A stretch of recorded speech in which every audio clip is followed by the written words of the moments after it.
In the air. Deep right. At the wall. He's done it again. Matt Carpenter. Home run number 32. This is getting ridiculous.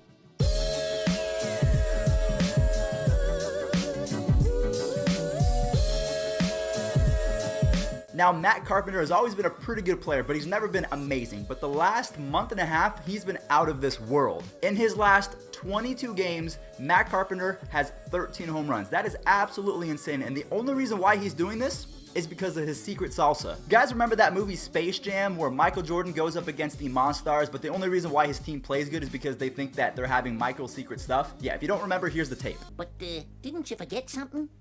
What? Your secret stuff.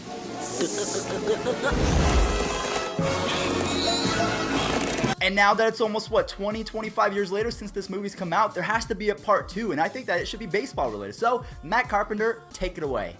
Your secret stuff.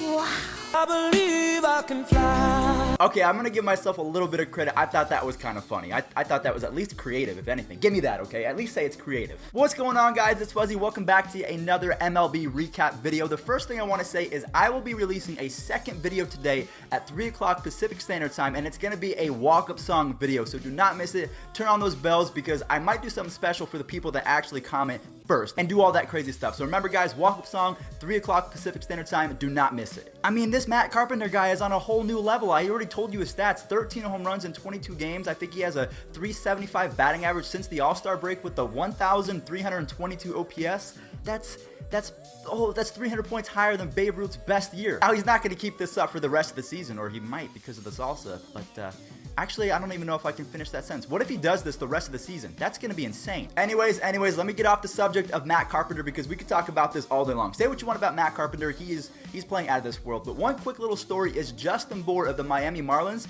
He's no longer with the Marlins. He was just traded to the Philadelphia Phillies. Now, for me, I've always been a huge fan of Justin Bour, so I think that he's going to make a pretty good contribution to the Philadelphia Phillies. Now, the only thing is they already have Carlos Santana at first base, and I don't think Santana or Bour can play the outfield, so we'll see how that turns out. I feel like it's going to be a platoon, Santana against lefties, Bour against righties, and I think it's going to work out fine. And the reason why this is so big is because the Braves, they actually just tied them for first place. So a couple of weeks ago, they traded for a guy named Kevin Gausman from the Baltimore Orioles, and yeah, yesterday was his first start, and he did pretty well. Walk in those 8 innings with 8 strikeouts. He was outstanding. We didn't know exactly what to expect today, but everything fell into place. The fastball command was really good.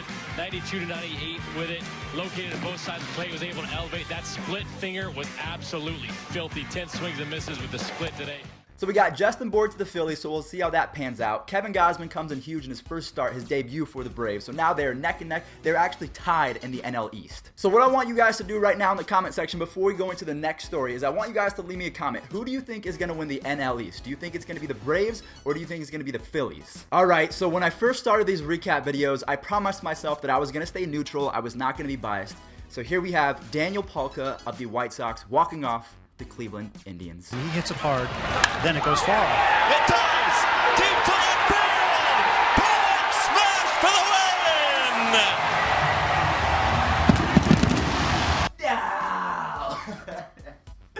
win! No, we're still 11 games up in the division because the AL Central kind of sucks. Well, so who really cares? Oh my gosh, my package just got here. My package, yes, yes, salsa. Oh. I'm going to be the greatest hitter of all time in my walk-up video. Let's go. Our next story is coming out of Arlington. So do you guys know who Ronald Gozman is? And if you don't know who that is, I don't blame you because he is a rookie. The only thing about this guy is I was watching him hit, okay? And this guy is absolutely massive. Now, he's not as big as Aaron Judge or Giancarlo Stanton. Those guys are like 6'6" to 6'8". Ronald Gozman is 6'4", but just the way that he has his stance, he looks absolutely massive. Check these out. Oh boy, this ball hit well out to right field by Ronald Gozman. 5 pitches and Gozman hammers this ball. Where will that one land?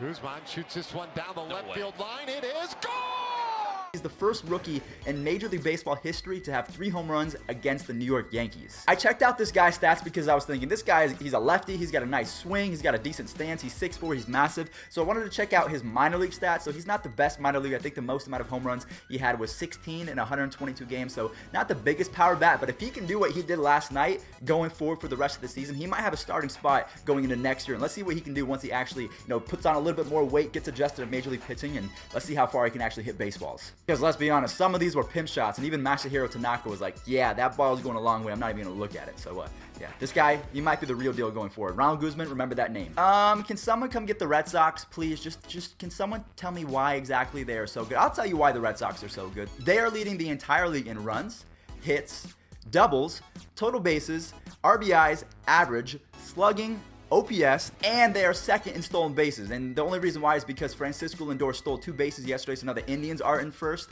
So if you thought all of those offensive stats were good, just check out their pitching stats. So the fact that they're first in pretty much every offensive category, and then they're third in ERA and third in strikeouts, they do everything so well. I'm actually afraid as an Indians fan to go up against them in the playoffs. I hope that we don't face them. I hope that we face the Yankees instead. And even the Yankees, Aaron Judge is going to come back. They're 30 games above 500. The AL East is the best division in all of baseball. And that's just me. I know the Orioles are in it, the Blue Jays are in it, and everything like that. But still, the Yankees and the Red Sox, my gosh, those are 2 powerhouses. Okay, maybe I was a little bit dramatic on the best division because the Phillies, the Braves, the Dodgers, the Diamondbacks, those are pretty good divisions as well. But I would say the best 2 teams are in the same division. That's why I said it's the best division. So get off my back. They have 2 players that would be the best player pretty much on every other team except for like the Angels and the Indians and the Rockies. Andrew Benintendi, really good. 15 home runs, a 300 batting average, I think 80 runs, 70 plus RBIs, 20 stolen bases, and then, oh yeah, there's that one guy, that one scrub, JD Martinez. He's almost going for the Triple Crown. Yeah, he's all right. Now, as an Indians fan, I got to keep the faith. As Yankees fans, you got to keep the faith. And also, I think that a good matchup would be the Red Sox versus the Athletics because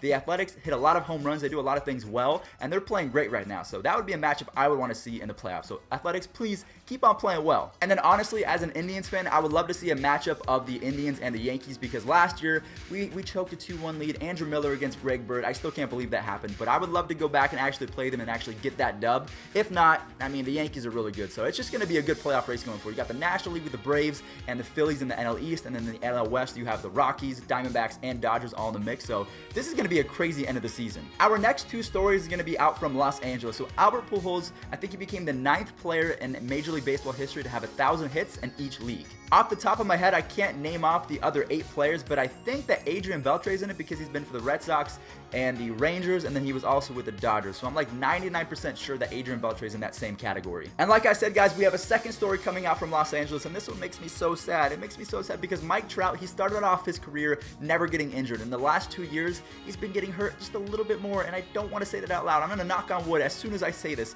Mike Trout is on the DL again. I think, these next couple of days are, big for me. I tried to swing yesterday, just was just really, achy and sore, so it was tough. Now, this time is due to wrist inflammation, and I'm just sure that it might not be as bad as everyone is making out to be because the Angels, they're not going to make the playoffs, so I think they're just kind of calling the season a wrap because they have Tyler Skaggs on the DL, Garrett Richards has been on the DL, Nick Tropiano has been on the DL. The Angels are pretty much the American League version of the New York Mets. They're supposed to be good, but they just get injured way too much. So to anyone who is watching right now, you might not be an Angels fan, but just put it out there in the universe. If you're religious, give a quick prayer to Mike Trout. Also keep Kenley Jansen in mind because he's going in, I think, for heart surgery. He might be out for a month, so we'll see how that goes. But Mike Trout, Kenley Jansen, if you're religious, keep them in your prayers. If not, again, just put it out in the universe and say, keep these guys healthy, speedy recovery, and let them come back at full strength. Alright guys, well that's going to wrap it up for all the stories, so we're quickly going to go into the standings because I said a couple weeks ago that we were only going to do the standings once a week, but it changes so often that we have to keep up to date. So in the American League East, again, the Red Sox are now up by 9 games against the Yankees, but the Yankees, they're 72-43. That's absolutely insane. The Indians, we're not going to even talk about the AL Central. And the AL West, the Athletics are actually gaining some ground. They're only 4.5 games back of the Astros, so we'll see how that goes. The Braves and the Phillies are now tied for first in the National League East. In the Central, the Brewers are down by 3 games to the Cubs. The Cubs are 67-48. The Brewers are 66-53. In the NL West, we have the Dodgers and the Diamondbacks knotted up for first place, and then we got the Rockies down there at 2.5 games because they're 3-7 in their last 10 games. Come on, Rockies, get back on it, man. You were doing so well. In the AL wild card, the Yankees and the Athletics are now primed to win those. The Seattle Mariners are 1.5 games back. In the National League, there's like, what, 5 teams in the mix. So the Phillies and the Brewers have already secured a spot for now, but the Diamondbacks, Dodgers, and the Rockies are all pretty much in it, as well as the St. Louis Cardinals and the Pittsburgh Pirates, I guess. So they're all within 5 games. So that's going to be a really, really, really fun end of the season, if you ask me. So guys, if you did enjoy the video, go ahead and slap a like on this one. If you want to, if you guys are interested in that walk-up song video, again, it will be coming out at 3 o'clock Pacific Standard Time. So I challenge you guys to turn on those post notifications. Go ahead and be one of the first people to watch it, and I will catch you guys there. Thank you so much for watching. Peace out.